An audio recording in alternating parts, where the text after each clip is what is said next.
Your contact with this information is no accident. Your search for truth and deeper meaning has led you here. But remember, the truth is not outside you. It comes from deep within you. There is more to this reality than you are being told. And we are all secretly asking ourselves the same questions. Who are we? Why are we here? And what is our destiny?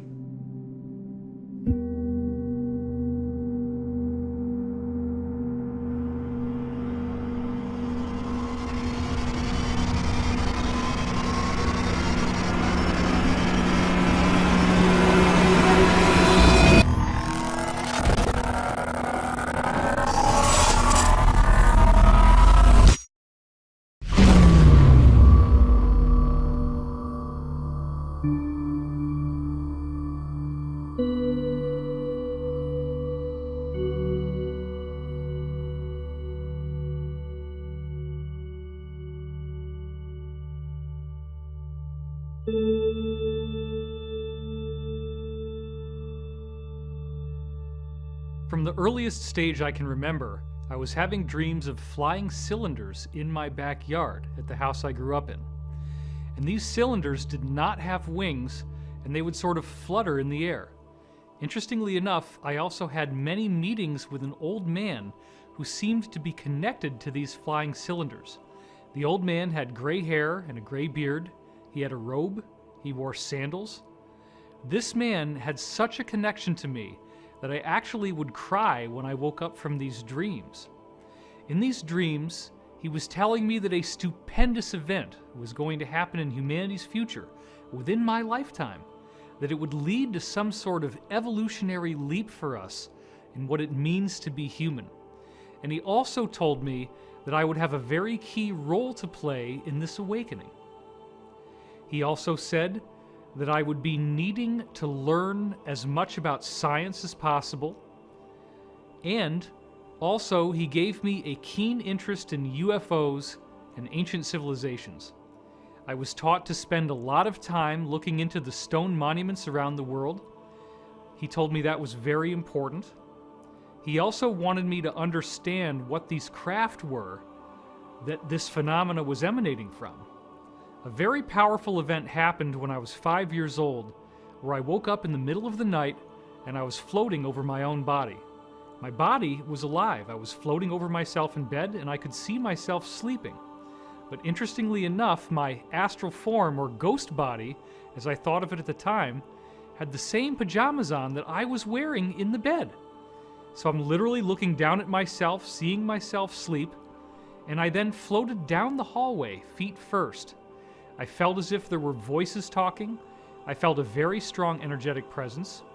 And then I stopped at the stairwell that I would normally be walking downstairs through. And at that point, on its own, my body turned 90 degrees and then tilted up on a diagonal angle.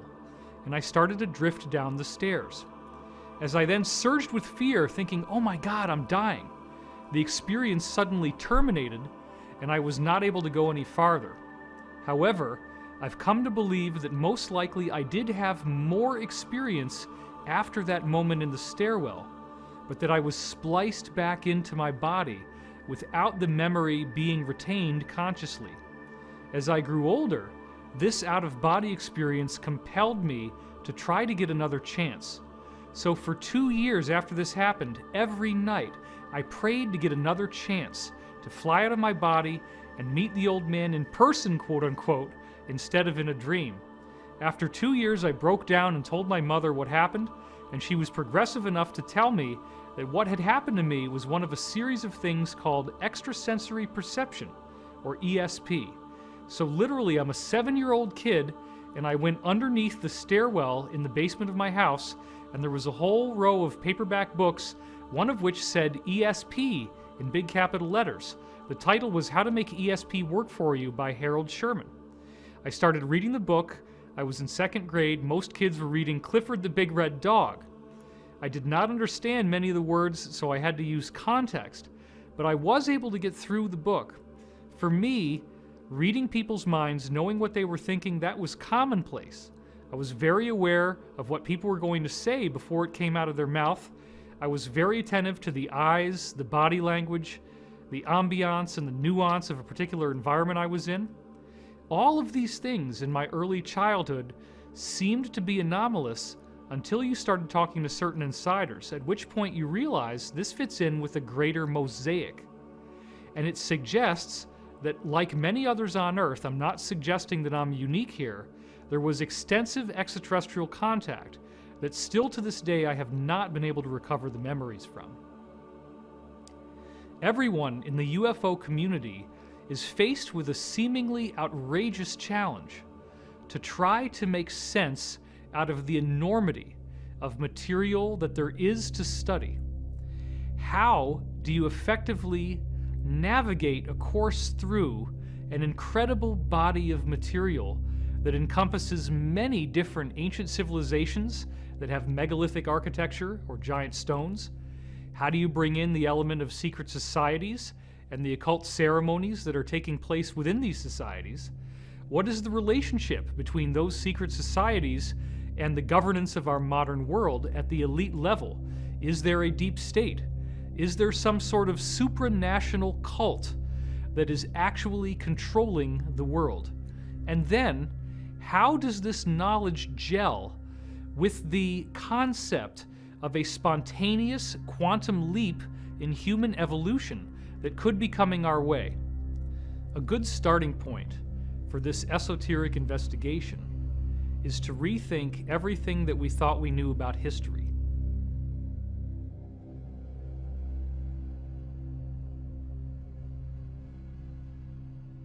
My name is Michael Cremo. I'm a researcher in human origins and antiquity, and that has led me into other questions related to human origins, evidence that goes beyond the timelines that modern science now accepts. Some people use the term ύπαρξη. That means out-of-place artifacts. According to what most scientists now believe, humans existed in a very primitive state for many hundreds of thousands of years. Human ancestors like Australopithecus and Homo erectus, Neanderthal, and so on. You know, they think, according to the standard ideas, that the first humans like us came into existence about 200,000 years ago. And they think the first civilized humans began to exist about 10,000 years ago. But if you look at some of these out-of-place artifacts, you can see some really amazing things. Some of them are pretty extreme. We have this very interesting area in Africa, and this area is called Klerksdorp. One of the more extreme examples were the Klerksdorp spheres. They're made of a naturally occurring type of iron ore called hematite. And these spheres, in multiple cases, have a very clear structure of 3 lines that are all parallel to each other, inscribed directly along the equator of the sphere. To me, that opens up the possibility that these metallic objects with these parallel grooves that go around the center of each one were made by someone with human-like intelligence. What's really interesting is they're found in mineral deposits in South Africa that are about 2 billion years old. They are clearly artificial. They are clearly not a natural geological formation. They were carved by someone. This opens up another huge category of information, which is what has been referred to as the ancient builder race. My name is Corey Good. I'm a secret space program whistleblower and a extraterrestrial contactee.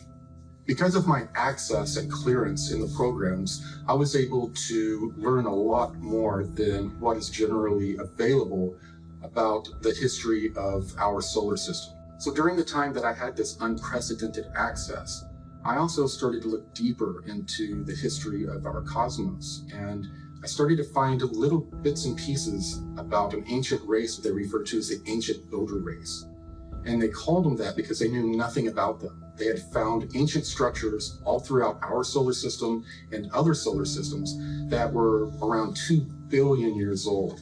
This is also a distinctly fascinating correlation because for many years I have found connections between what the insiders are telling me about the secret space program and a unique body of material called the Law of One. The Law of One material claims to have been generated by extraterrestrials through a telepathic communication.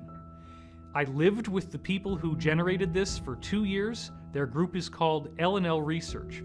The source of the Law of One claims that it originated on the planet Venus when it was Earth-like. They are similar to us, as in third density, or third dimensional if you will, and they said that they date back 2.6 billion years ago. Now that is amazing, because we didn't know about the Klerksdorp spheres back in 1981 when this came through. And yet, the dating they gave in the Law of One for when they were third dimensional like us is exactly the same as the geological dating of the Klerksdorp spheres. And best of all, in the Law of One, they said they had a particular affinity for the pyramid shape, and they built it extensively.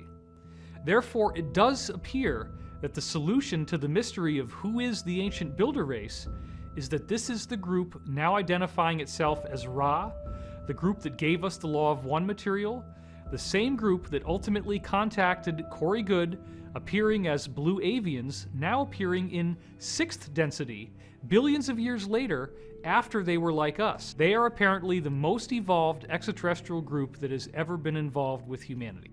So one of the few things that we do know about this ancient builder race is that they had created this giant defensive grid around this local stellar neighborhood that we're a part of. 52 local stars clustered together. And they had created these giant Death Star types of ships that were the size of moons and planets that set up a grid around the entire local star cluster that prevented any types of intruders from coming in. And this grid was in place and kept our local stellar neighborhood safe from intruders for billions of years. It does appear, based on some very understated things they say in the Law of One, that they had quite the vast civilization that they spread out to many neighboring stars. This is the ancient builder race. They colonized all the neighboring stars in our solar system. Then you have to ask yourself, what could have survived for more than 2 billion years? Well, this is very fascinating because throughout our solar system, according to insiders, we have a cosmic junkyard. What is the junkyard? It is a collection of crystalline ruins. These ruins are made of a glass-like material, and the material is not actually glass, it is a transparent aluminum alloy. There have already been alloys of transparent aluminum made by various companies here on Earth, and when they stress test these alloys, they find out that they are 5 times stronger in their tensile strength than bulletproof glass. As our secret space program has apparently gone beyond our solar system with reverse-engineered technology similar to what they acquired in the Roswell crash over 70 years ago now, they found that all of the approximately 54 different stars in our own local group of stars, which are all gravitationally connected, every one of those stars has planets and moons and satellites with these same crystalline ruins on them. Obelisks, pyramids, and domes. Fly by the comets, visit asteroids, visit the moon of Mars.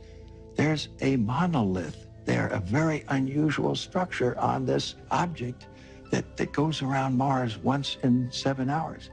When people find out about that, they're going to say, who put that there? Those obelisks, pyramids, and domes only constitute what is visible on the surface. The ancient builder race spent a lot more energy building inside these moons and planets. We're talking about vast regions that are habitable, where all you really need to do is seal off the door to the outside and reintroduce air pressure. And now you have pressurized an environment that can be occupied by human beings. What I believe is that in 1976, when Viking did this incredible reconnaissance in the bicentennial summer, they photographed something that was a mystery, was at the centerpiece of the NASA raison d'etre for going to Mars, the search for life, and they then never followed up.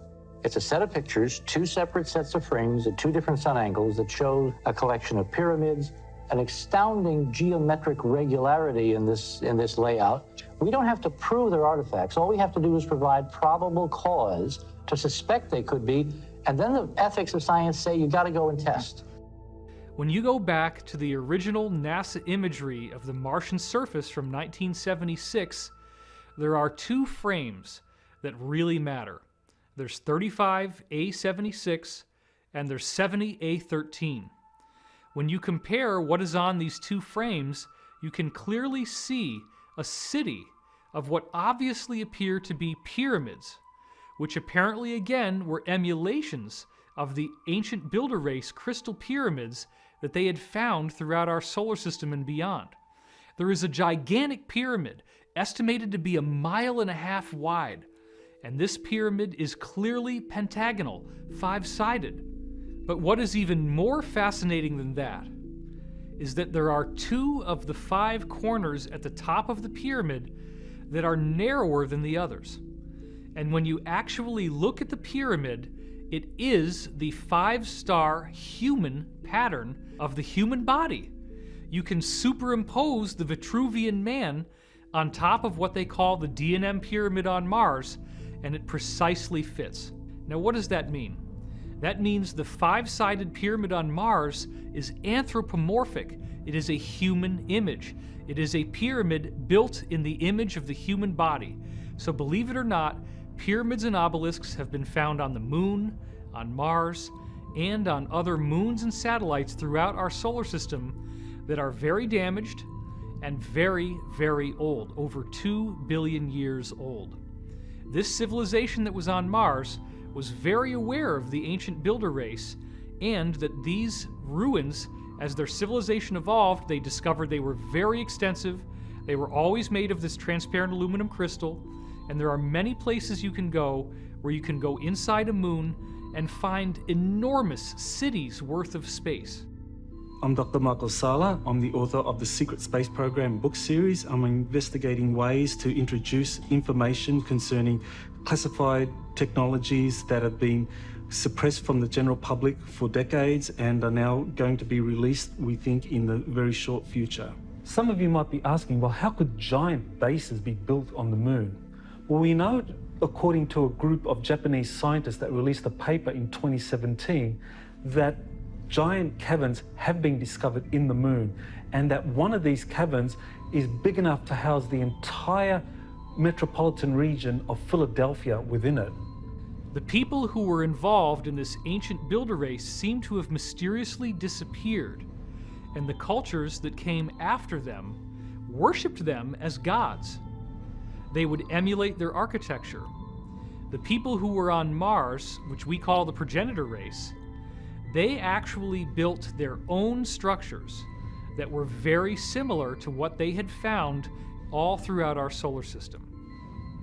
We had Tiamat, which they say is basically a supermassive Earth. And we had Maldek, which was Mars, much smaller than Earth, but it was behaving as a moon around Tiamat. 2 different civilizations had developed, and they were very similar.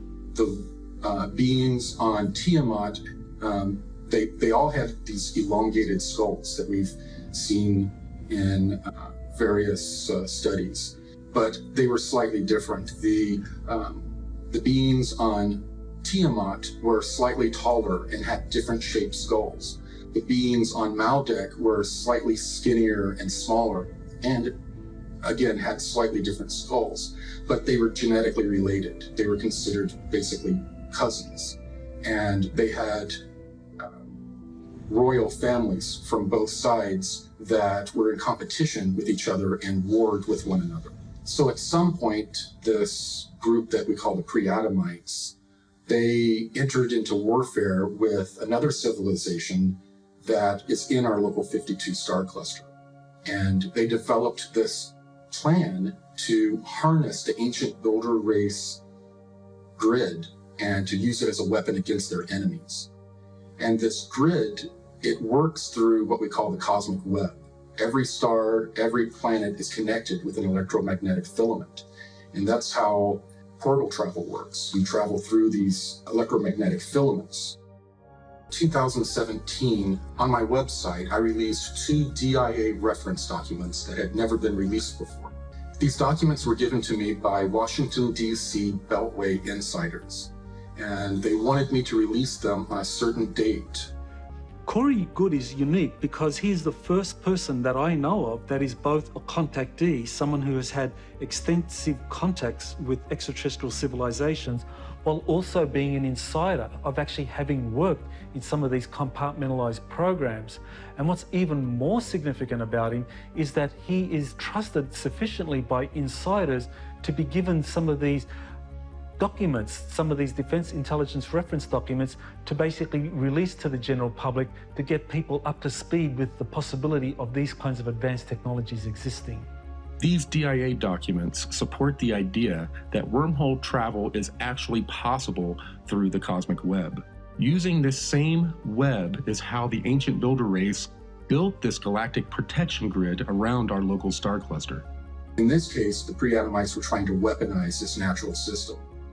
And what they tried to do is use this feedback from this grid to cause the star of their enemies to go supernova and to then destroy the civilization. But they didn't time it right, the way that energy passes through this cosmic web, and they chose the exact wrong moment, and it caused our sun to superflare. And when it did, it destroyed Tiamat and ripped the atmosphere away from Mars, and it then also affected the atmosphere of Earth, and all of the other planets, their trajectories changed in this event. The most important researcher supporting the exploded planet hypothesis is Dr. Thomas Van Flandern, and he was the head of the US Naval Observatory in Washington, D.C.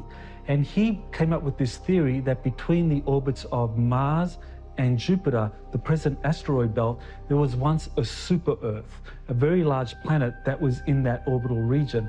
And he came up with a paper that actually explained how this planet existed at some point and how the asteroid belt is evidence of this planet's destruction through events that we could only speculate about. And Dr. Thomas Van Flandern supported this exploded planet hypothesis by studying the geology of Mars. And what he found was that half of Mars was basically 20 miles thicker than the other half. And that was evidence of it facing this exploding planet and receiving all the debris, and that this was also an explanation for why the atmosphere of Mars was suddenly evaporated hundreds of thousands of years ago. And I heard about it in secret programs that did much more research than what Tom Van Flandern had access to. And the code name for this was Brilliant Pebbles. One of the fascinating things when I first met Corey Goode was that he knew what the code name Brilliant Pebbles meant without me having to tell him. I had already written it up, I already had recordings of people telling me this name. So in the 1980s, scientists wanted to know what used to be where the asteroid belt is. They knew about Tiamat, but they didn't think there was enough debris there to actually corroborate that there was a planet there at one time. They developed this algorithm that traced back over time where these pieces would have been joined and would have been one piece, and where mathematically all of the other planets would have been. And they were able to extrapolate that, yes, there was a planet that was in that location, but most of it had been blown further out of the orbit. There's a CIA document that actually has the transcript of a remote viewing session where the remote viewer was asked to look at what happened to Mars just before a cataclysm that occurred up to 1 million years ago. And Joseph McMoneagle was the remote viewer who looked at Mars at the time of it undergoing some kind of planetary catastrophe, probably associated with the exploding superplanet. What he saw was that these surviving Martians getting on these spacecraft, on these planetary arcs, and evacuating to another planet which had a very equatorial region with volcanoes and so forth. This is where the Martians evacuated to. So after the great destruction of Tiamat and Maldak was damaged beyond repairing itself, these pre-Adamites took the moon as a giant ship, a giant conveyance. It was also in the vicinity of Tiamat. They hijacked the moon and flew it to the Earth. And they tidal locked it with the Earth to keep it in place. And they lived on the moon for thousands of years, observing the culture, the development of civilization going on the planet below, and at the same time having certain colonies down where they knew where ancient builder race remnants were. The survivors of the catastrophe who were inside Earth's moon then suffered another massive cataclysm 55,000 years ago, and we now know that this was caused by a solar flash, a massive emission of light, energy, and matter from the sun. Part of the problem when you have these solar flashes is that in addition to an enormous heating of the atmospheres and even the surfaces of planets, which could be up to 1,000 degrees Celsius, we're literally talking about a heat that can melt stone. You also have the sun throwing off a great deal of debris, a great deal of chunky, molten material that will physically strike the surface of planets and moons. This solar flash is what now is being called a micronova. A supernova is where a star completely explodes and nothing is left except for a red dwarf or a brown dwarf. Whereas the micronova causes an incredible flash to occur, but the star maintains its stability and structure in the aftermath. The latest NASA research that's only come out in the last year proves that there are multiple documented examples of micronovas everywhere we look. This is not uncommon. Stars do this naturally, and it is a very normal aspect of a given solar system. So after these pre-Adamite groups from Tiamat and Maldak had moved to the moon, they were there for thousands of years. And as we know now, the solar system goes through a cycle of destruction. We had another solar event that wreaked havoc on the moon. It would appear, based on historical records, that the people living inside the moon did not know that this solar flash was going to happen. It was being kept secret from them by their own governmental elite. I once had an insider who we call Bruce, who described that his faction of the military-industrial complex was only able to go inside these inner passageways in the moon a total of 6 times on covert missions that they sent people in through. And they found a vast amount of control systems where you walk into a room, the lights come on, you have these big giant screens that are very wide with displays on them, there are control surfaces in front of them, and it was gorgeous. And this goes on for miles and miles and miles, countlessly. Everywhere you look, there are these bodies that have not been cleaned up because the amount of square footage inside the moon is so vast and the amount of depth is so vast that huge regions inside the moon have never been cleaned up, never been explored, and there is a horrible stench from these decaying dead bodies. And the remnants that survived that new catastrophe of pre-Adamites loaded up into their last 3 motherships from their home planets. And they flew those down to Earth. They were damaged, and it was more of a crash landing. Later on, when our secret space program located the remnants of these ships under the ice in Antarctica, they named them the Nina, the Pinta, and the Santa Maria. So when these 3 motherships crash landed, the pre-Adamites that inhabited them began to cannibalize the technology and materials to build out a great civilization. And this civilization would later be known as Atlantis. Another important historical reference to existence of advanced civilizations is Plato's description of Atlantis. He described an island continent with incredibly advanced technologies, with a wonderful canal system and concentric rings, that this was something that was built in a series of islands, and it was the center of a vast empire that existed beyond the Pillars of Hercules. And many people speculate as to where Atlantis is, but I believe Atlantis is probably the western portion of Antarctica, especially around the Palmer Peninsula, that this was, prior to 9700 BC, actually ice-free. They landed in Antarctica, where there is apparently a pyramid that, if you could see it without the ice covering it, is much larger than the Great Pyramid of Giza. That pyramid was a landmark for the surface feature of something that is predominantly underground.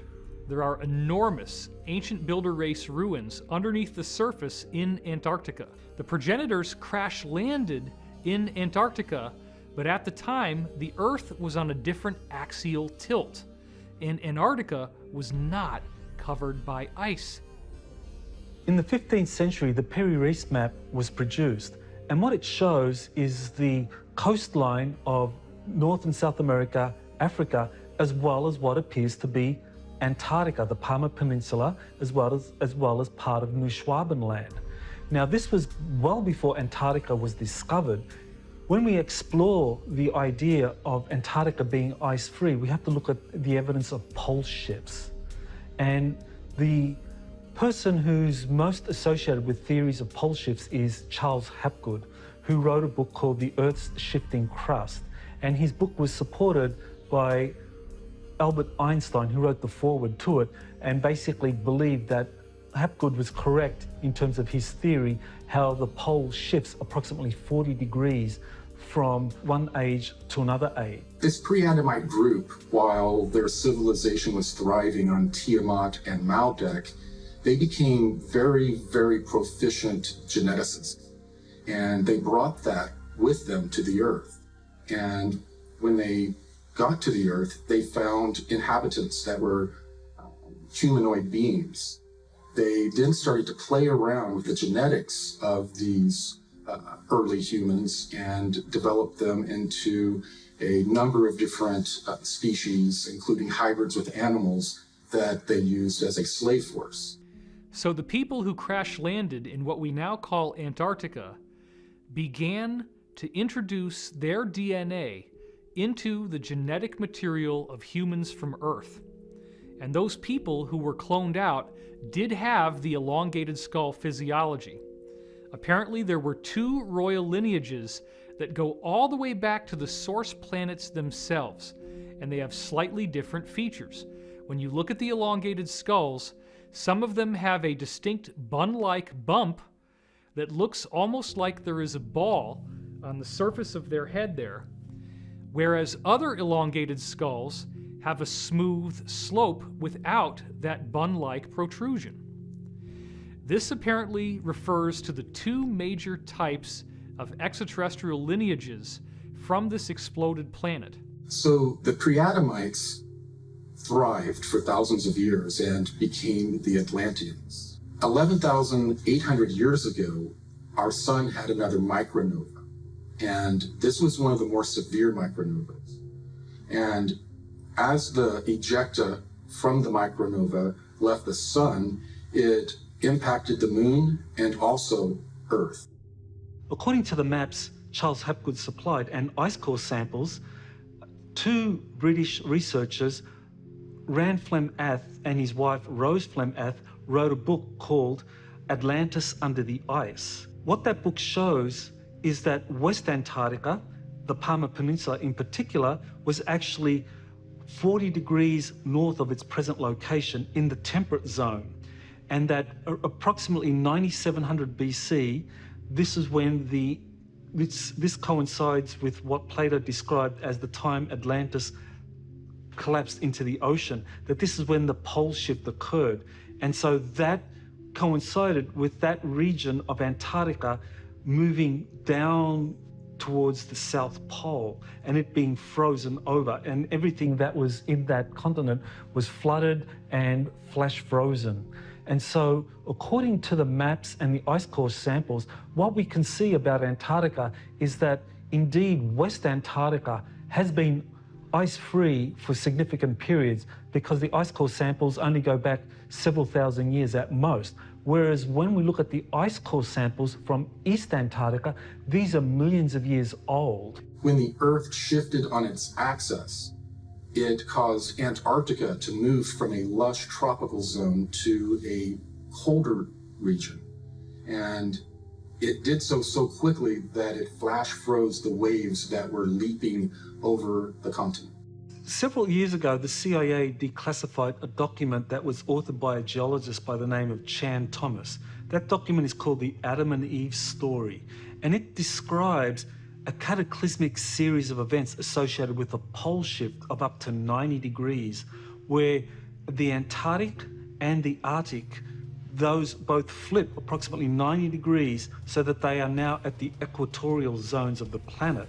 When we look at ice core samples, it doesn't support a pole shift occurring to that extent, not 90 degrees, but certainly 40 degrees or less, that's what the ice core samples support. These cataclysms would result in large loss of life throughout the planet, and that there would be portions of the planet, however, that would escape the worst of these winds and of these tsunamis, and those would be the survivors that would build civilization again from the ashes of that great catastrophe. Thanks to the insider testimony of Corey Goode, we have now discovered that the people with the elongated skulls are survivors of a catastrophe that took place in our solar system. And what I find uniquely fascinating is that once they crash landed on Earth 55,000 years ago, they quickly made a treaty with each other. Even though they were at war, they decided to coexist on the Earth. One lineage said, "We will take what we would now call Africa and Europe." The other lineage said, "We will take South America, North America, and the eastern half of Asia." Now, what I find particularly intriguing is that when you look at the pyramid architecture that occurred in the aftermath of this treaty, there are slight variations. Each of these original lineages had unique styles to their pyramids. Let's talk about the pyramids that you see in Egypt and throughout Africa, and how those pyramids have smooth walls going up that are very distinctly not terraced. Then, when we go to Mesoamerica, we notice that there are distinct differences in the architectural style, where now you have step pyramids, which almost consistently show different courses. Officially, they've been programming us that pyramids are built in Egypt and Central America. And that's wrong, because the pyramids have been built on all 6 continents.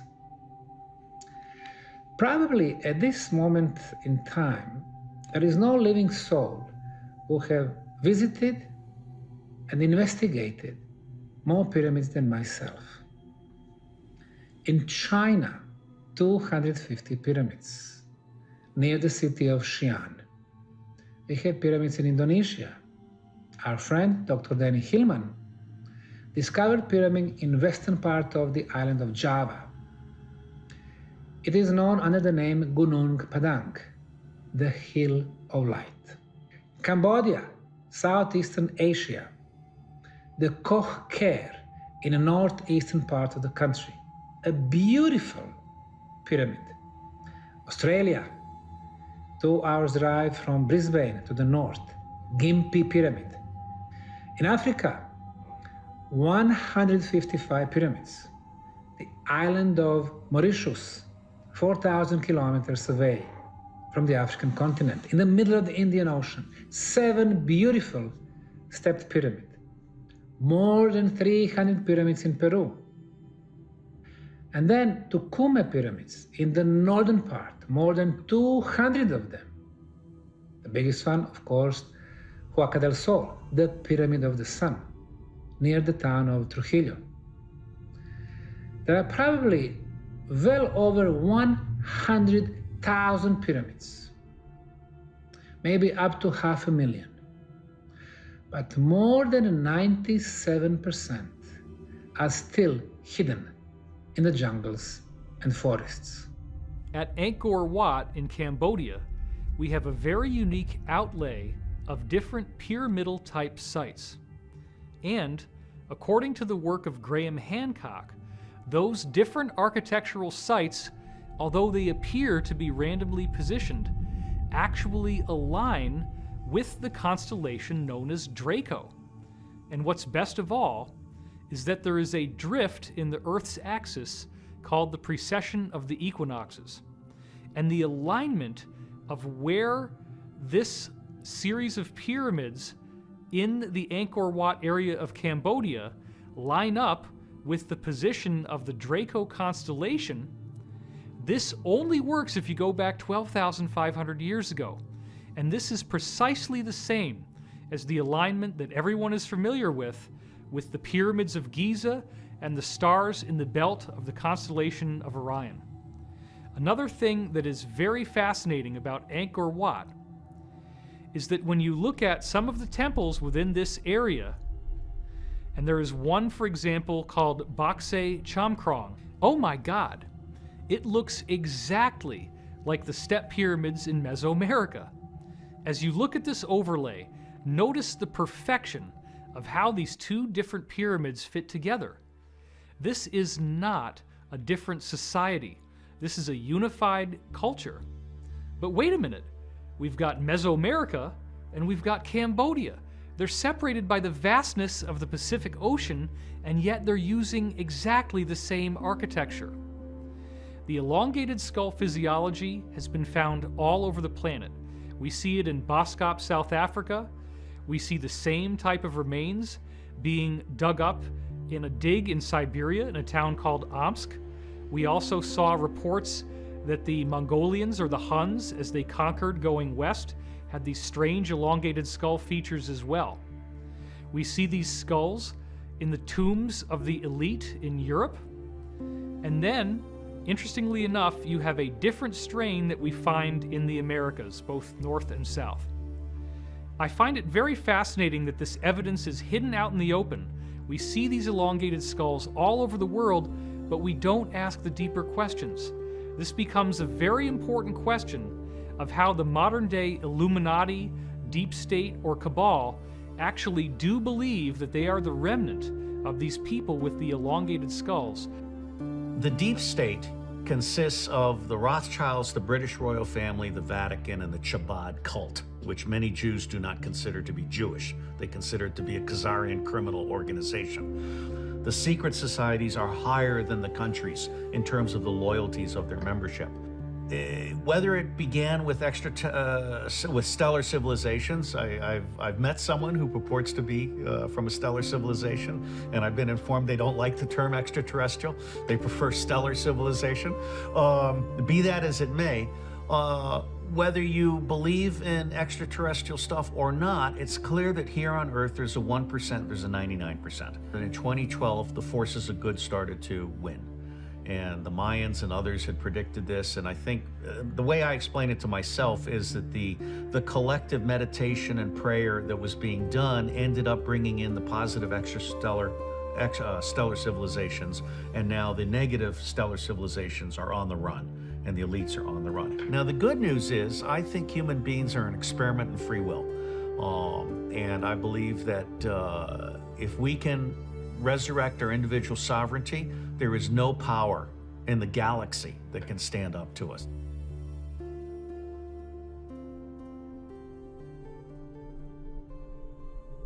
As I got older, there was another series of high strangeness events that took place. I was often having high fevers as I grew up. And these fevers were correlated with two distinct phenomena that would always happen. The first thing is that I would have a very strong sense of pressure in my ears, and I would start yelling to try to get over the sound. The other thing that would happen is I would get geometry in these hallucinations during the fevers. I would feel as if the world around me had been turned into geometry. I would see strange geometric patterns like mandalas superimposed over everything. This was not at all enjoyable. It was very unpleasant. I would be screaming, and my mother would have to calm me down. As I got older, I discovered that those fevers were most likely an extraterrestrial phenomena in nature, that there was something going on. The way these extraterrestrials on the benevolent side change our DNA is through a virus. Now remember, what does a virus do? It defeats the cell wall and injects its own DNA into your cell. You can take a cell that defines who you are with its DNA and inject new code into it with a virus. I remember having dreams where I was seeing benevolent, ordinary, human-looking people like the old man in robes coming into my space, landing in this roughly bus-shaped craft in my yard, bringing me on board, and actually giving me these injections of these viruses so that my DNA could be modified and upgraded. I would wake up in the middle of the night. I would be on some sort of program that I didn't consciously have any objection to, where I felt like it was time to go to school. I would walk out the side door like it was time to go to school, but I would notice that everything was black, and I'd say, what the heck is going on? I'd turn around and go back into the house. Now, this appears again to be in the high strangeness category, but it seems that at that moment where I'm standing there with my backpack looking at the darkness of the night, that I'm being spliced back in, and I would lose the memory from the time that I was standing there to the time that I would return to the exact same location. This is actually a very common thing that you read about in the contactee literature regarding these extraterrestrial contact experiences. Now, it would seem in these experiences that I was being brought on board some sort of extraterrestrial craft, there was some sort of training taking place, and these classes actually could take place for potentially weeks of time, and then I would be spliced right back in till the moment I left. It does appear that there is a whole section of my life that I have no conscious access to at this time, and certain insiders have told me that because of my unique family background, where the Wilcock line is an English aristocratic bloodline from Yorkshire, that I apparently do already have some of this extraterrestrial DNA. Right now, millions of people on this planet are already in contact with extraterrestrials and they don't even realize it. These beings are contacting us through our dreams and through our subconscious, and many of the thoughts and ideas that we're coming up with don't originate from us. The purpose of contacting people through their dreams and subconscious is to acclimate them and prepare them for open face-to-face contact. Well, I'm James Gilliland, and we're here at ESETI Ranch. Well, ESETI stands for Enlightened Contact with Extraterrestrial Intelligence. Yeah, the beginning of ESETI actually came in visions. And I kept seeing visions of this massive mountain. And when I first came on the property, it was just unbelievable. It was like a movie out of the Old Testament or something. The mountain just, clouds started changing. There's a giant lenticular cloud. It was lit up orange underneath. I got such a download, I was getting tears. I was just standing there looking at the mountain crying, and I go, this is it. This is the vision. I was focused on creating a healing center, like a retreat center, and I wanted to just make it totally eclectic. I didn't want to pigeonhole it or keep it with any one group. And about probably halfway through of building this center, they started showing up. The ships started showing up. It's got a double, it's weird. Whoa, thank you. That is unbelievably bright. Whoa, look at that, Woo-hoo, whoa. And the first encounter was an all-day meditation. I was meditating, and I had a beautiful transmission coming to me about the earth and humanity and our ancient history, who we are and how we've gotten to where we are and what needs to happen to heal, to clean up the planet and the consciousness here. And so I asked them, where are you coming from? And they said, actually, we're on a ship. And I didn't even make it to the door, and my sister and her friends came up banging on the door, and they go, "Did you see it? Did you see it?" And I said, "See what?" There was a huge light ship hovering right over the house here. So that was my first encounter where I realized I needed to start doing some research on tying in the higher dimensional beings and the spiritually and technologically advanced off-world visitors into the spirituality side of things.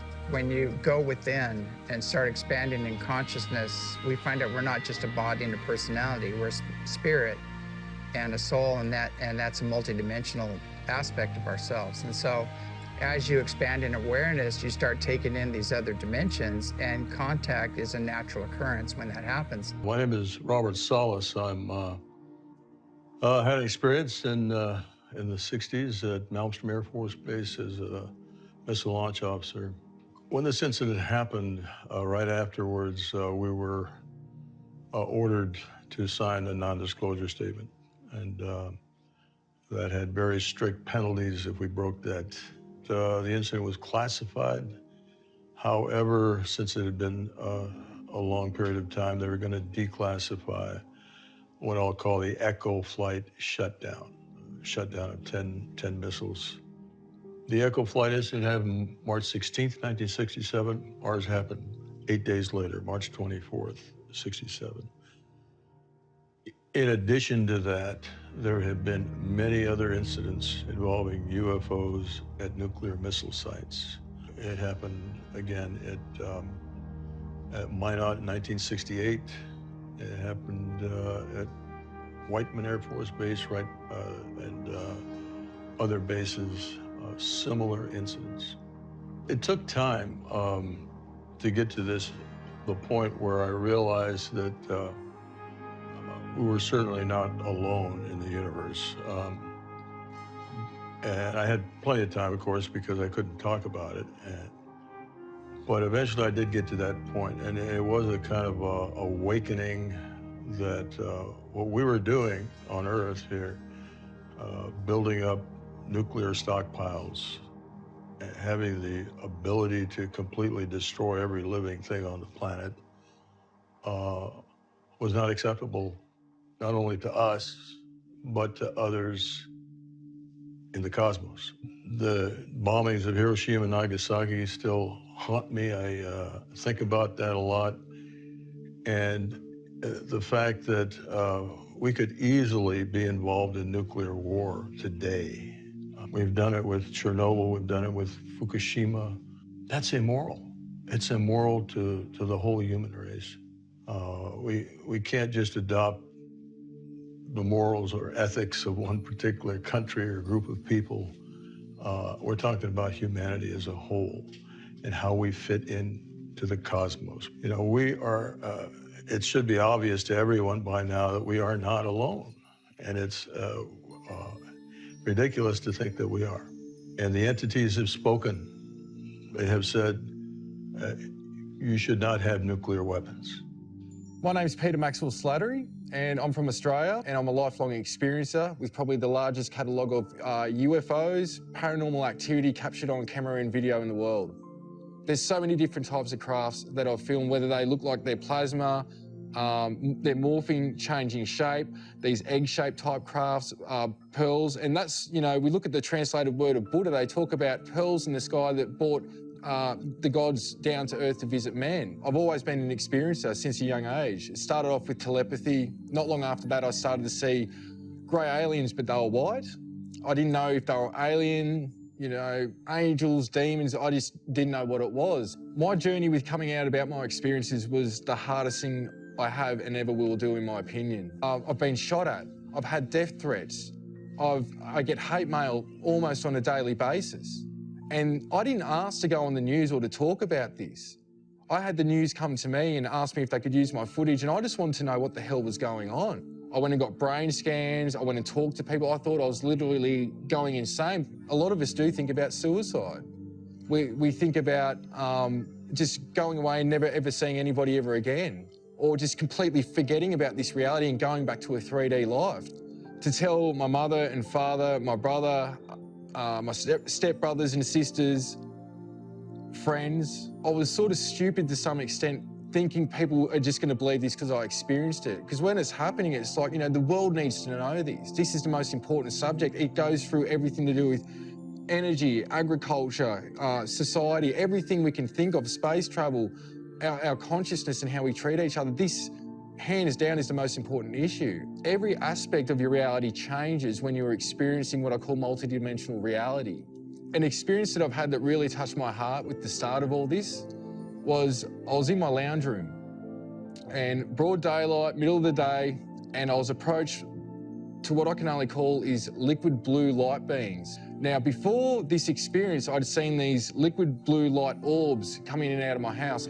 I didn't know what it was, but one day they appeared as 7 foot tall light beings. They were all male, they were all female, and the information exchange from that experience, it didn't last too long, but there was like, it's almost like somebody stuck a USB stick in your consciousness and all this data, imagery, information of a wide range of scope on different aspects of not just humanity, but who we are, where we come from. All this data just came flooding in. But the information from this being was relaying to who I am, that I need to wake up and remember who I really am. It comes down to something that I call Operation Starseed. And why I say starseeds, not just are we from the stars, we are from Source, an overall collective. They showed me the makeup of this reality. I've shown other universes, and each universe we could call Source or God, and it had its own planes and dimensions that created another super intelligence.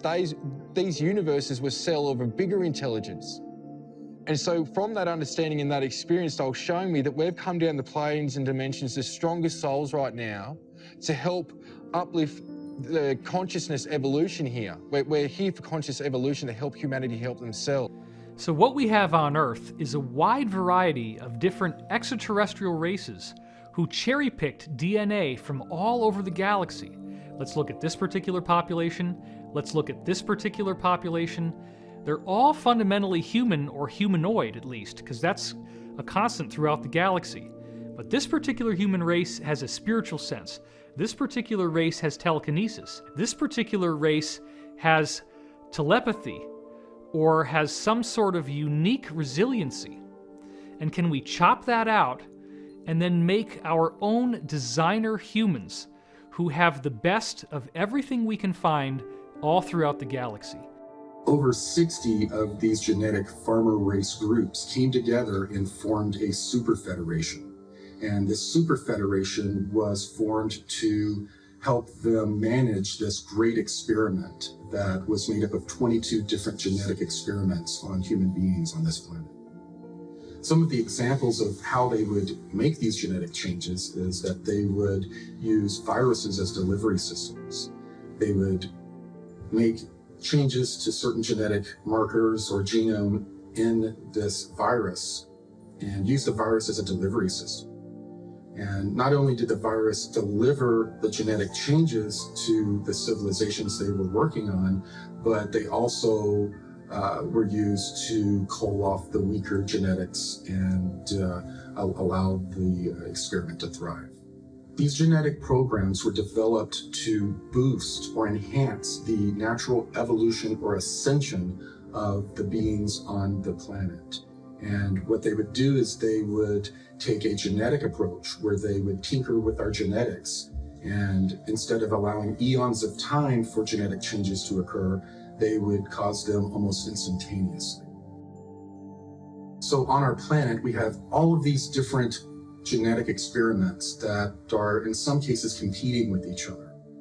To prevent these experiments from mixing with each other or wiping each other out, they began to develop social norms and different ways for these cultures to self-police and protect their own genetic experiment from being interfered with. So as they're helping us evolve genetically, they're also helping us evolve on a consciousness level. They bring us various belief systems, religions. They instill social norms in us that help us self-police ourselves and manicure our consciousness along with our genetics to develop them in tandem.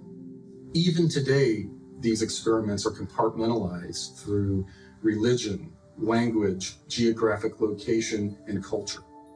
And there's also a cosmic component. The goal is that eventually the civilization that they're experimenting on and working on become self-guiding. They get to a point to where they control their own genetics and their own consciousness development, as well as join this super federation in going out to other planets and assisting those civilizations in the same process. Now that we've developed to a point of traveling the cosmos ourselves, we've gotten to a point to where we're self-managing ourselves, and this super federation is being disbanded, and we're taking over our own genetic and spiritual development. As a result of all of this, the infrastructure that has been built out secretly in our solar system will now be handed over to the rest of humanity. Another very important point to note here is that the DNA changes that the genetic farmers put into us are at this point still predominantly dormant. They are, if you will, locked up in the 95+% of our DNA that appears to not normally be used, which our scientists call junk DNA. We only use about 5 to 10% of our DNA for building our body. They call these coding DNA sequences, meaning that they code proteins to make our physical body with. 90 to 95% of our DNA is non-coding DNA. In other words, mainstream science has no idea what this DNA really does. They call it, quote, junk DNA. Why would any sort of intelligent designer put junk in our body? Put something in our body that's useless? That wouldn't happen. In fact, what I believe is that this 90 to 95% of junk DNA is actually used metaphysically. It's used for our consciousness in ways that we just don't really understand yet. My name is John D'Souza. I was an FBI special agent for 25 years. One of the things that I notice at the FBI and in any law enforcement group really is that they are demonstrative of the larger rule that there's always a percentage in any segment that demonstrate these extraordinary powers, these extraordinary abilities, 5, 6, 7%. Luckily for us, they save extraordinary numbers of people's lives using those abilities. I think what sets these people, this segment of the population, what sets them apart from everyone else is that they have some kind of marker that designates them as having parts of their DNA activated that the majority of the population doesn't have. And that's something that's evident no matter where you go in every group. There's always that segment, that remainder of people that they just activate. One of the first great experiences of the paranormal that was shared by me and hundreds of other law enforcement officers was what we called the Indigo Kids of 9/11. This was groups of little kids as young as 5, 6, 7 years old, all over the United States, that in the weeks and just days before the 9/11 terrorist attacks, they had cognitive experiences of what was going to happen. And they displayed those experiences the way the little kids would.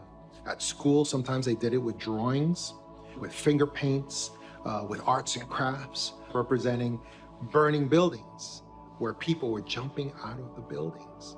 And people, no one really paid that much attention to it until 9/11 happened.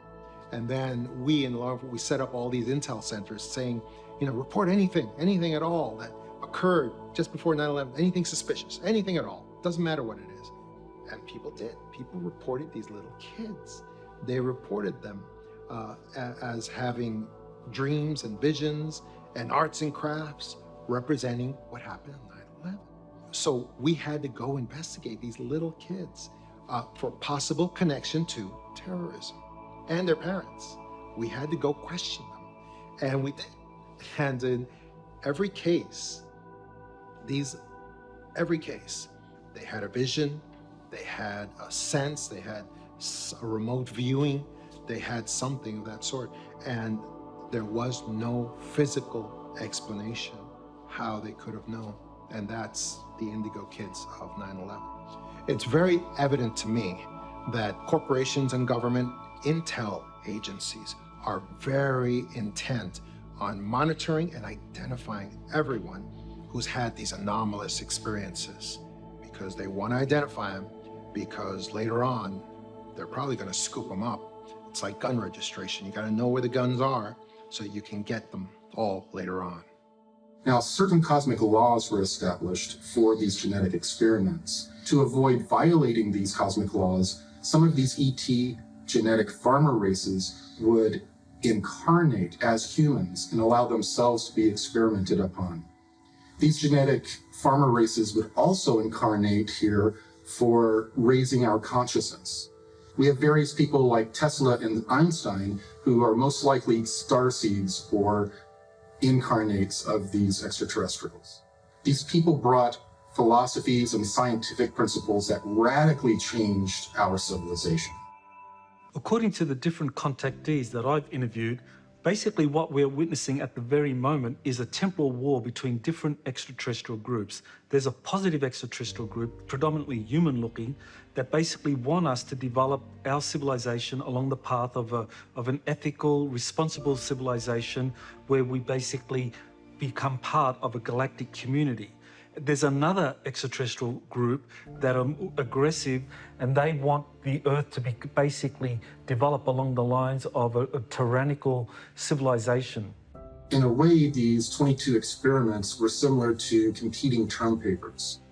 Each of these races were trying to make their experiment the one that came out on top. So they would often sabotage each other's experiments. And one of the ways they did this was to manipulate time. And this is what led to the Mandela effect that we're experiencing today. The Mandela effect is this idea that people have different recollections of historical events. The most famous one is some people remember Nelson Mandela dying in prison and others don't. What the Mandela effect represents is it's an echo of this temporal war that different extraterrestrial groups are trying to take us down one timeline or the other, depending on which faction is dominant at any time. There's a long history of colonization projects and starting over. The best evidence of that is called Gosford glyphs in Australia. So the first landings were actually in Australia, not in Africa. It's written in the stone on the Gosford glyphs, and it talks about how a ship came down. There was a Denisovian man, the original man that was here. They added their genetics to him, and they created the hybrids. When they did this, they manipulated to create basically the Aboriginal, the original people.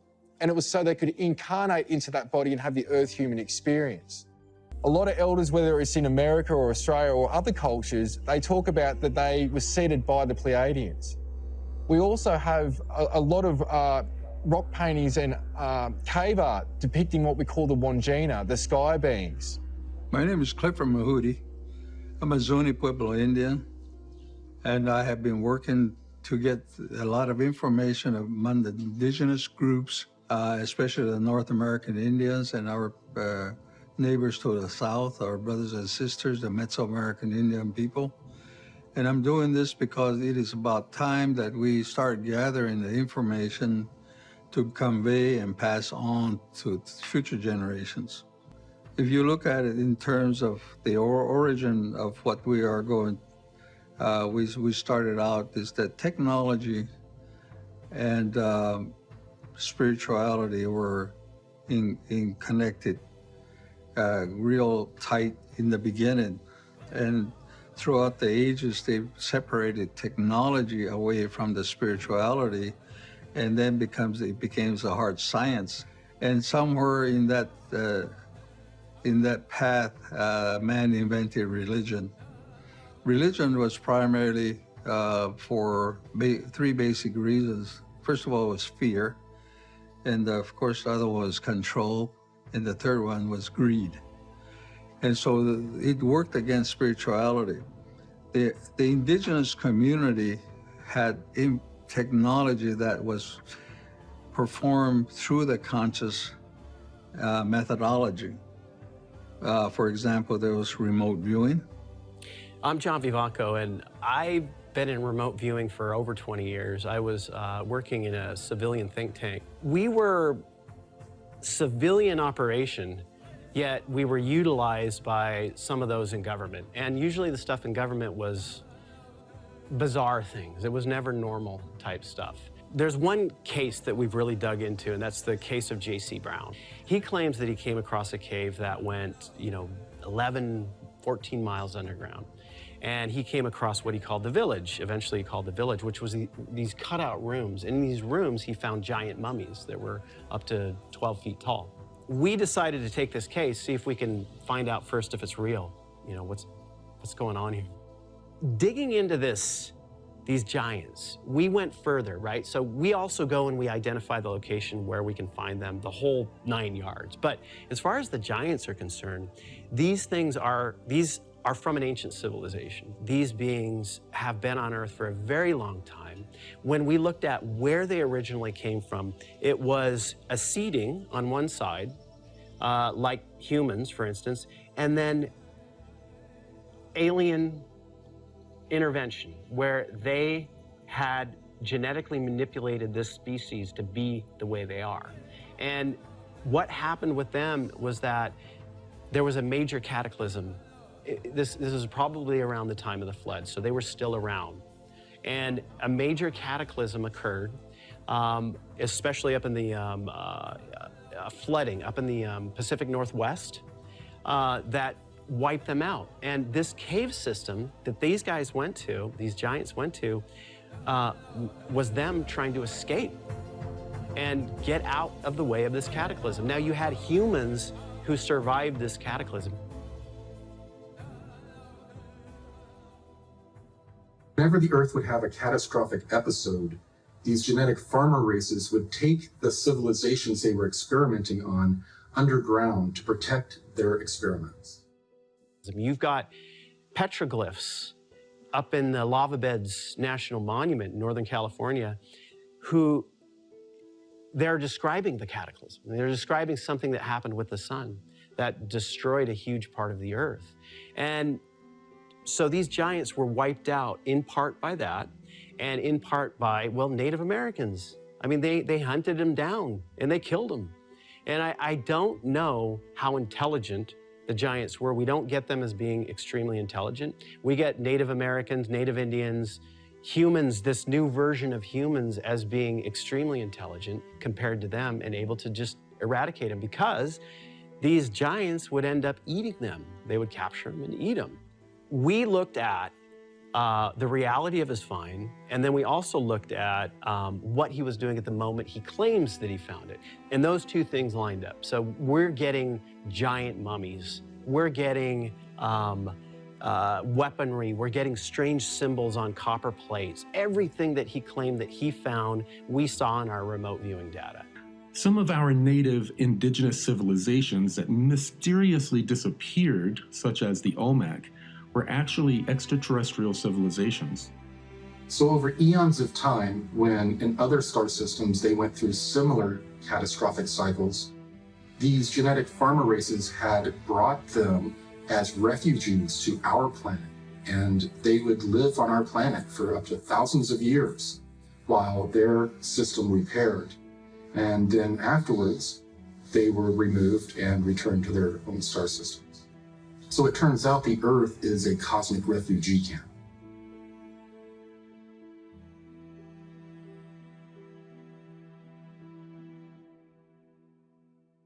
One of the huge parts of awakening is, really understanding, feminine energy.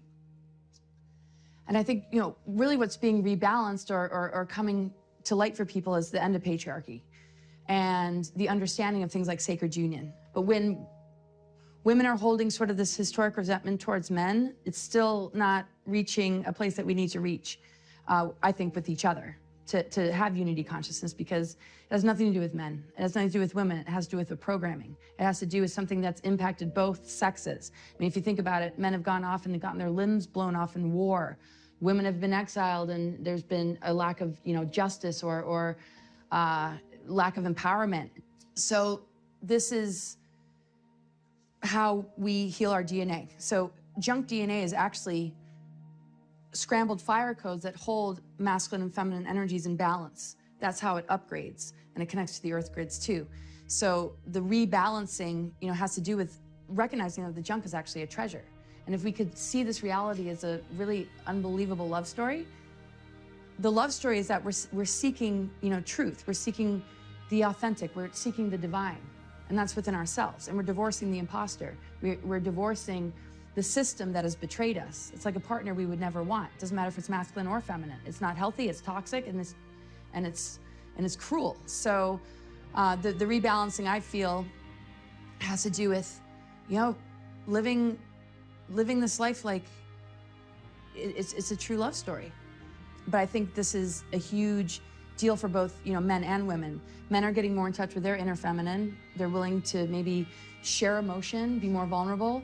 And women are, refusing to, be victimized. And it's all rising to the surface. But it doesn't come down to the gender as much as it comes down to that individual's relationship with their own inner masculine and feminine. And that's why it's not about a rebalancing because something that the men did wrong. It has to do with overthrowing a system of control that has impacted and infected everyone. Actually refers to the 7 chakras of the human body, the 7 energy centers that we have, which correspond to the 7 basic layers of the universe, the dimensions or densities. This is another thing that is described extensively in the Law of One. There are 7 primary planes of existence that correspond with these 7 different grades of evolution that intelligent life must go through, of which we currently are only at the 3rd, which is the yellow center. So you have red, orange, yellow, or 1st, 2nd, and 3rd, green, which is 4th density, light blue, which is 5th density, indigo, which is 6th density, violet, or 7th density, the crown chakra, and then you go back to pure white light, or intelligent infinity, the octave, which is the original identity of the creation that we all emanate from. The 25,000-year cycle appears to end with a solar flash, a catastrophic event which also represents a spiritual activation for those on Earth who are ready to appreciate its energetic benefits. So within these secret programs, scientists have become aware of what they're calling a galactic superwave. This wave is traveling through our galaxy and has multiple layers. They describe it as being a giant dust cloud, but with different energetic variables. What they had figured out is they had flown craft out to these locations, and when they did, the energy had a very strange effect on the consciousness of the inhabitants of those craft. People who were positive would bliss out, and people who had more of a negative vibe would become more so. And they described this as an end-time madness that is carried through this wave that travels through each solar system. And when it does, the leading edge acts as sort of a Christ consciousness that forces people to judge themselves and to deal with their own karma and traumas for experience end-time madness. Dr. Paul Laviolette is the first person to have studied the existence of galactic superwaves and basically looking at evidence that through different historical epochs there have been these great concentrations of cosmic rays impacting the Earth. And Dr. Laviolette had an extraordinary theory for the existence of pulsars. He believed that these were artificially created by advanced extraterrestrial civilizations as warning beacons to newer civilizations such as ours about the existence of these galactic superwaves. And he basically looked at a number of pulsars pointing towards the Earth and the frequencies that they were transmitting at, and saying that this was evidence that these pulsars are transmitting a warning to the Earth to be ready for the next galactic superwave, which, if we're not ready, could actually wipe out our civilization. Now, according to Corey Goode, as the galactic superwaves sweep into our solar system, they could trigger a solar flash event. That would be where their sun's corona would be ejected in a massive super flare. And because the Earth is roughly 25,000 light years from the center of the galaxy, that's how long it would take for a galactic superwave to travel from the center of the galaxy to us at the moment. Now that 25,000-year cycle is not just some nebulous thing. It actually has a very tangible marker in the wobble in the Earth's axis that takes 25,000 years to complete. And this represents the time that is required for the stars in the night's sky to drift through a complete cycle surrounding the pole star. This acts as a type of clock that tells us when the end of the cycle is going to occur. And these historians found that 35 different cultures around the world were tracking this precession, and they had information about this precession encoded into their religious myths. And it does appear that some singular source worldwide programmed these mythologies and left this material for us to discover. This would appear to be the work of the benevolent, positive extraterrestrials, which the people in the secret space program call the genetic farmer extraterrestrials. These beings knew that we were going to go through this ascension process. So in addition to the secret space program, a program was developed called the Continuity of Species Program. And that program was developed to basically scare all of the nations of the world to provide a certain amount of their GDP to these elite to create underground cities and bunkers and colonies outside of our star system in case our sun were to micro or major nova. So the elite powers in control of this planet are planning for doomsday. It could mean a massive solar flare that gets emitted that society is not prepared for. Or it could mean a public that starts waking up, that gets really, really mad. So these elite powers in control, to prepare for a variety of scenarios that could mean their downfall, they've been building a huge subterranean cavern system, basically deep underground military bases, DUMBs. They're kept very, very secret. These free energy sciences and technologies that we've been discussing are most likely kept within many of these deep underground military bases, among many other sort of genetic and other experimentations that they want to do in secret. 20 years ago, I had a Soviet colonel who spoke to me about a deep underground base outside of Moscow that he had been at and he had worked at. And he told me the structure. He said all the levels that were the military levels, the levels that were laboratory and scientists, and he told me that the final level, the most restricted level, was the level that had alien presence on it. Only generals and their aides were allowed on that level. And he said, and even they were not allowed to look directly at these creatures. And that was also the level where they did human experimentation. He said there were bodies, human bodies in there, and he said it was the most extraordinary thing he'd ever seen in his life. Deep underground military bases, a lot of that space is dedicated to continuity of government. And so the national government support these deep underground areas. These elite powers in control, they have access to information of all kinds and data that tells them about coming cataclysms, things that are impending at any moment. And so they reserve these spaces for their purposes. And those national government leaders are thinking that they're going to get to use those spaces for whatever they need. They're in for a really rude awakening when the time comes, because they're going to get kicked out.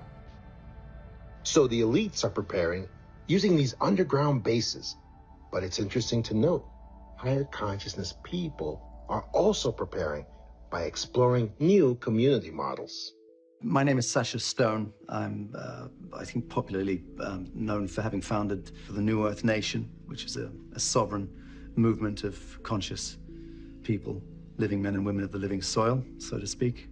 And, well, the New Earth project and the New Earth blueprint, which is an ongoing evolutionary process, is emerging in direct proportion to the degree to which human beings are fed up and pissed off with the status quo. So as you can imagine, it's a revolution of political consequence, of social consequence. of civilizational consequence. It's underway. It's not possible to know yet quite where the die lands, but the point is we are aggregating conscious, sovereign people around the world in multiple parts of the world who want to step outside of the fiction and begin to engage their noble expression as living men and women of the living soil. There is no better way to put it than that, because that is foundationally what the New Earth Project is seeking to do, is to restore the organic and the living from the death cult, the blood economy, the fiction of what we've known for the last 8,000 years. What occurs is that each individual on this planet finds themselves more and more connected to every other human. And all of a sudden, we start approaching our problems from completely different angles and seeing solutions that were there all along. We begin to no longer have war and strife within our civilization. We begin to work together and solve all of the problems that have plagued us for so many thousands of years. The negative agenda cannot survive as we go through this solar flash. They can only do their nefarious activities up until this event happens, at which time everything changes. We have these angelic types of ETs and amoral types of ETs that are trying to assist us to ascend through the spiritual means. But we also have a group of ETs that we call AI prophets, and they worship some sort of artificial intelligence signal that we don't know where it came from. We're told that most likely what happened is that somebody dabbled somewhere where they shouldn't and created some sort of rip between realities. And in the reality where this AI signal came from, there was a mass consciousness that was an electromagnetic life form. And that electromagnetic life form bled into our reality. And because it's an electromagnetic life form, it is able to control and manipulate technology at will. They take those technologies and turn them on the biological species that created them. There are two major paths in the ascension process. One of them is an organic spiritual evolution, and the other one is a technological evolution. The easiest way to relate the technological evolution would be the trend of transhumanism that has developed on our planet as we have developed our technology. So in star system after star system, we have systems that are infested with artificial intelligence signals and actual technology taken over by this AI. What I've been told is that when we have this next micronova event, that the electromagnetic pulse that emanates is expected to destroy this entire AI signal and infrastructure that is in our solar system, thus freeing us from any type of influence from this AI. I was also told that at the end of every age, there is also a great revealing or an apocalypse that occurs that reveals all of the secrets that have been hidden from humanity and is a part of the disclosure and ascension process. The expanding electromagnetic field coming from the sun is going to interact with the consciousness of humanity. What occurs is an ascension event. No matter what your belief system is, you don't need any new religions. All you have to do is apply yourself and become the best of what your religion entails. The idea being, though, that at the end of the cycle, we have the opportunity to escape reincarnation. We don't have to keep coming back as a third density human being. We can come back at the next level. So people often ask me, what's going to happen to the people who are not going to ascend? And there's a lot of them. Most of them apparently will be transported to another third dimensional planet. It's actually done with these massive extraterrestrial motherships. What I was shown was that other ET civilizations in our local stellar neighborhood, who they referred to as our cosmic cousins, descended on the planet, and it looked like stars falling from the sky. There were so many craft coming, and they came to render aid to all of humanity after the fall of the technological civilization. What I'm told by these beings is that we will get the experience that we need, the experience that will expand our consciousness and help us evolve in the most beneficial way. If we want to avoid a major cataclysm, what we can do is start to develop our consciousness now. We can put more and more work into expanding our consciousness and becoming more connected with the people around us. And if we do so, the interaction between our consciousness and the sun may give us a gentler experience.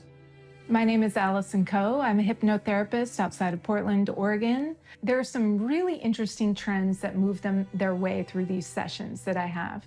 And I've been doing this for years. And at first I thought these trends were just supposed to be looked at individually. And then I decided to look at them as being stacked on top of each other to prepare us, to get us a higher perspective on what's going on. So let's look at those trends really quick. Trend 1. There is an event or solar flash that will happen to this Earth to raise the frequency and vibration of the planet and all beings on it. How are we being prepared for it? Trend 2. Smaller waves of energy are coming to the Earth to slowly raise us up. And as they do so, more and more people are awakening. Their belief systems are shattering. Anything that's holding them back is kind of crumbling. Their relationships are changing. They are raising their frequency and vibration to match this event that will happen. Trend 3. There are new Earth or Earth-like planets, higher density planets that are being prepared for humans to go and eventually move to. And people are seeing these planets in their dreams or in their meditations or in their hypnosis sessions. Trend 4. There are ships gathering all around the Earth from all over the galaxy or universe or multiverse. There are ships here. People are seeing them. People are connecting to them. Trend 5. There are higher aspects of you that are connecting to you. There are ETs and higher density versions of you that are trying to give you information and speak with you and connect with you to help raise the frequency and vibration of you and the Earth. We might then ask, why are all these sessions happening? Why are all these people all over the world who are disconnected, who aren't connected in any way, shape, or form? Why are they getting all of these messages that have this similar trend to them? Is it some sort of indication that there's this craziness moving through the world? Are they all warped in some way? Or are we all being prepared for something big that's going to happen to this Earth? When we combine all of this information together, what we see is that the extraterrestrial humans who are here now are predominantly benevolent. They would be angelic as we think of them. They are keenly interested in human spiritual evolution. We have a much smaller number of extraterrestrials who are evil or negative. They would correspond with the demons that we see in many different spiritual traditions, and their agenda is to dominate, control, and destroy the planet. It does not appear that we are on a negative timeline. It does appear that we are on an ascension timeline. And what we need to understand is that by simply following the basic principles of service to others, being more loving, being more forgiving, taking time to be patient, and learning to love yourself as well as being loving to others. That is also a very important point. Self-forgiveness, self-acceptance. In forgiveness lies the stoppage of the wheel of karma. This is one of my favorite Law of One quotes. By being forgiving and practicing forgiveness, you discharge the karma that would keep you reincarnating. You are a son or a daughter of God Most High. It's who you are. It's what you are.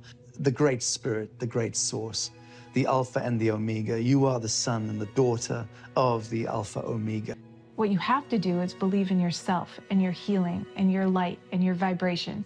That's all the preparation you need at this point. You have to start being whole. Our bodies are made up of these trillions of atoms that are quantumly entangled not only to one another, but to everyone else. Numerous religions and a variety of cultures have prophesied that this event is coming. It's not a matter of if, but when. Contact is happening now, and we have to get ready for the mass event that's coming still which is happening soon. The main message from these ETs are for us to become more spiritual and to prepare ourselves for this coming event. I don't care what religion you are, what color you are, what culture, it doesn't matter. That 0 point that we want to get to is right here.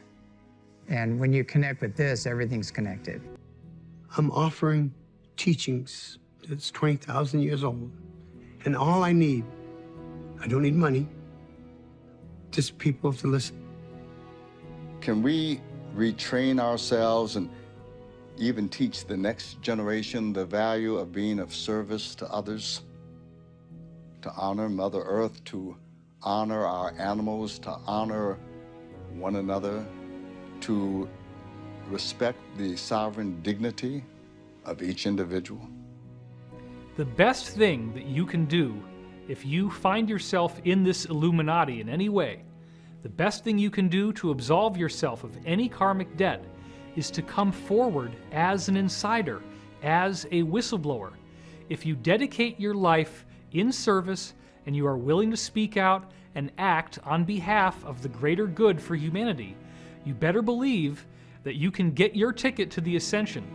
You can make a difference by becoming a hero. If you become a hero, if you do the right thing, you do not have to be condemned. You do not have to miss out on this ascension process. So I believe we must remember that the spiritual forces that exist on Earth are real, that the different teachers from different religious backgrounds did come in with a message. There is a consistency to that message. This is the angelic positive agenda. It is to teach us the importance of love, positivity, compassion, long-suffering, patience, forgiveness, and understanding. And once we embrace and live by these principles, we are bringing ourselves into vibrational accordance with this higher truth. It is a very exciting future, and it is a future that I am willing to fight for and that I spend every day of my life to prepare us for. That is the mission, that is the objective, that is the ascension, and that is the cosmic secret.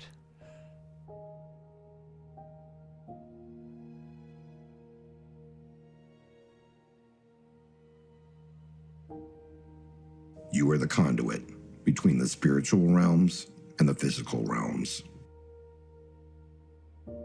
You are the convergence of science and spirituality. The choice is up to each of us, but the answer is yours and yours alone. Will you choose fear or will you choose love? That is the only question.